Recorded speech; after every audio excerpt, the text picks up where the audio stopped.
Ligi kuu ya NBC Premier League iliendelea hapo jana kwa michezo kadhaa, ambapo Young Africans akiwa katika uwanja wa ugenini wa CCM Kirumba huko jijini Mwanza aliibuka na ushindi mnono wa goli 3-0. Ni mchezo ambao matukio mengi yalihusika, lakini hapa tunakwenda kuangazia performance za baadhi ya wachezaji ambao walionekana kuwa nuru katika mchezo wa jana. Naitwa Leopard John, niko hapa na Shabil Daniel na hii ni The Golden Boot ya Anwari TV. Shabil, Young Africans kwenye performance bora kwenye mchezo jana dhidi ya Pamba ambao watu wengi walikuwa wanaipigia upatu. Tuanzie hapo. Marimpero Goncalves alikuwa bora wapi zaidi ya Francis Baraza wa Pamba Jiji Football Club? Ubora wa Young Africans jana ulitokana zaidi na mbinu za mwalimu, kwa sababu Yanga kwa siku za hivi karibuni wamekuwa wakicheza tofauti na ambavyo tumekuwa tukiwazoea, namna ambavyo wanacheza kuanzia mechi ile ya Tanzania Prison, namna ambavyo walipata magoli yao, na style yao ya kiuchezaji, structure pia, lakini pia personality ya wachezaji ambavyo namna walikuwa wanacheza na zichukue zile game, kitu ambacho kimeleta tofauti mkubwa sana. Lakini kikubwa zaidi pia ni mabadiliko ya kiufundi ambayo yamefanyika katika michezo hii yote miwili, Tanzania Prison na jana dhidi ya Pamba Jiji. Na hata baada ya mchezo unamsikia Pedro Gonçalves, mwalimu wa Young Africans, anakwambia ukicheza dhidi hizi timu ambazo zinakaa nyuma muda mwingi wa mchezo, lakini katika mazingira ambayo mpira hautembei kutokana na hali ya viwanja, unahitaji kidogo ujaribu kuwa na viungo wengi ambao wanaweza umiliki mpira kwa asilimia kubwa, lakini uwe na watu ambao wanaweza kukimbia sana. Na ndio kimechotokea katika michezo yote miwili ya mwisho, hasa mchezo wa jana. Unaweza ukatazama namna ambavyo Yanga alianza na viungo. Mwalimu alianza na viungo 6. Mabeki wanne, basic ile kwenye basic formation ya 4-4-2. Unakuwa na viungo wanne, lakini viungo wanne katikati. Unakuwa pia na washambuliaji wawili ambao pia nao walikuwa ni viungo, ambao walikuwa ni Pacome pamoja na Alan Okello, katika mazingira ambayo labda wana interchange. Unamkuta pia Mudathiri akicheza juu. Kwa hiyo ilikuwa ni ngumu kwa Pamba kwa contain Young Africans, na Yanga hawakuwa wanataka mambo mengi. Yaani wao waliamua kufanya vitu viwili tu vya kimsingi: funga njia, kuhakikisha kwamba Pamba hawapati space kwenye maeneo ya pembeni, kwa sababu ndio maeneo ambayo wamekuwa na enjoy sana kutengeneza nafasi zao na kupatia magoli kupitia kwa wing back wao Ibrahim Abraham kushoto pamoja na Hassan Kibailo kwenye upande wa kulia. Lakini Yanga wakafunga hayo maeneo pembeni, kwa sababu ulikuwa unamwona Pacome timu bila mpira ana act kama fullback wa kushoto. Dawa ya abiria kiwanjani. Hakuna abiria. Kulia kule the same kwa mtu kama Maxi pia Nzengeli alikuwa ana track back, anamsaidia sana fullback wa kulia Israel Mwenda. Kwa hiyo Pamba alikosa majibu, alafu Young Africans sasa wakawategea mtego Pamba kwamba bana, sisi tunataka mtuachie mpira ndio tucheze, tushambulie kwa counter. Sasa nyinyi mpira milikini nyinyi, alafu sisi tutawashambulia katika nyakati ambazo mtakuwa tunapokea turnover zile, ama tutakuwa tumewapokonya nyinyi mipira. Kwa hiyo angalia magoli matatu karibia yote ni magoli ya kufanana katika moment ambazo Pamba anapoteza mpira. Pasi mbili tu zikawa zinazalisha magoli. Pasi mbili, magoli yote matatu zinapigwa pasi mbili tu, Pamba anaenda kufungwa goli. Sawa. Mechi imemalizika, lakini story kubwa ni baadhi ya viwango vya wachezaji wa Young Africans kuweza kuonekana kuwa bora. Tuanze kumzungumzia Mudathiri Yahya Bassa ambaye jana alifunga goli 2, lakini ndiye man of the match kwenye mchezo wa jana. Amekuwa na mchango mkubwa kwenye klabu ya Young Africans, mechi 2 back to back anafunga. Tuzungumzie Mudathiri Yahya Bassa. Kwanza ni mchezaji wa aina gani, na hichi ambacho anakifanya ni mwalimu anajua namna ya kumtumia Mudathiri, au ndio ile tunasema Mudathiri ameamua kuishi kwenye maisha ya X Factor moja kwa moja?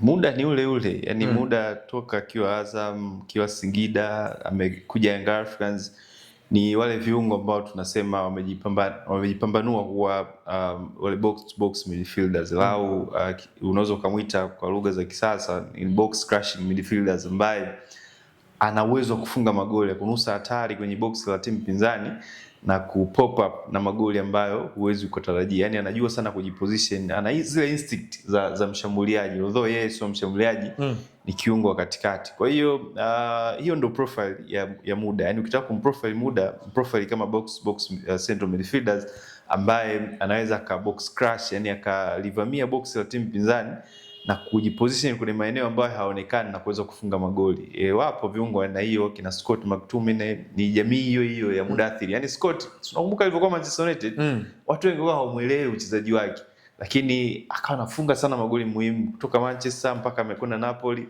The same mtu kama unaweza kumzungumzia kiungo wa Chelsea kama Enzo Fernandez, anafanya hichi ambacho anakifanya Mudathir. Kwa hiyo ni sifa ambazo yuko nazo Mudathir na amekuwa akizionyesha kwa muda mrefu tangu amekuja Young Africans, kwa sababu tangu msimu wa mwaka 2023-24 mpaka leo hii hakuna kiungo kwenye ligi ya Tanzania, kiungo wa kati ambaye amefunga magoli mengi kuzidi Mudathir Yahya. Amefunga magoli 19 ndani ya misimu mitatu kwa kiungo wa kati, yani sio kitu cha kuchukulia poa. Mbali na Mudathir Yahya, basi tukamwangazie Alan Okello the Star Boy. Maneno alikuwa mengi sana kwa ajili yake, akionekana ni mchezaji ambaye kwenye timu amekuwa hayofu. Jana ameassist ama amehusika kwenye mabao yote matatu na kufikisha sasa assist 3 na magoli 2 na goal involvement 5. Alan Okello huyu ndiye ambaye watu wengi walikuwa wanamfahamu na ndio ilikuwa sababu ya engineer kumfuata Vipers na kumsajili, ama bado tumtegemee kwa makubwa zaidi ya hapa ambacho ameshakifanya? Nafikiri the potential bado ipo. Yani hichi ambacho amekifanya ndio kama mwanzo, lakini watu ambao wanafahamu potential yake wanakuambia bado hajafika katika kiwango ambacho wao wanamtarajia. Ni mchezaji mwenye kipaji kikubwa sana. Japokuwa mimi huwa na different opinion kumhusu yeye kwa muda mrefu tu tangu akiwa Viper mpaka anasajiliwa Young Africans.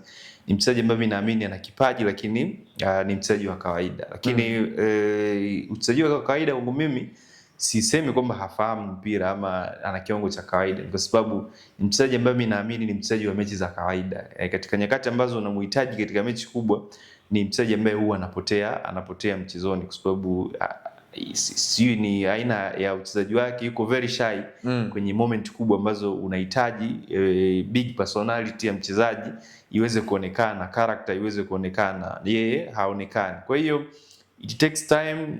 Sio mchezaji mdogo kama wengi wanavyomfikiria kwamba ana miaka 20 au 21.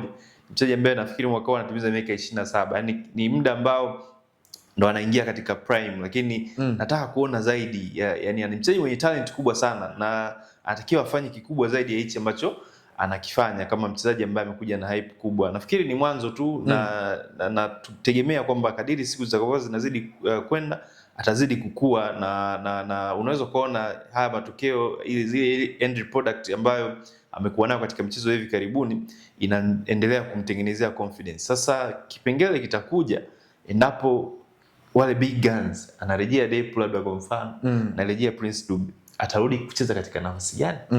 Au ndo mtihani ambao mimi najiuliza, sababu ameonekana anacheza vizuri kama shadow striker ama false number 9, na mara nyingi ni false number 9 ambao anaanzia movement zake kwenye maeneo ya katikati, zile central areas. Wakija hawa big guns, ataendelea kucheza katikati ama atarudishwa pembeni ambapo hakuwa productive?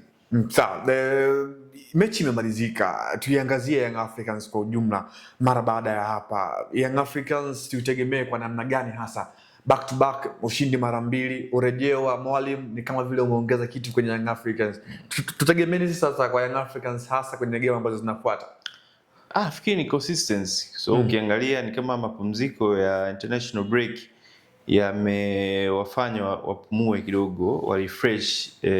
Unaweza kuona namna ambavyo wamerejea na vibe tofauti na namna ambavyo walimaliza kabla ile wiki ya kimataifa. Kwa hiyo mimi naamini Young Africans wanaweza kushangaa wakaenda unbeaten mpaka ligi inamalizika, kwa sababu ni vitu ambavyo vimezoeleka kwao. Yani kuna nyakati wao wanapoteana, lakini wakianza kuipata fomu yao wanakimbia mpaka mwisho katika kiwango hichi ambacho tumekiona katika michezo miwili ya mwisho.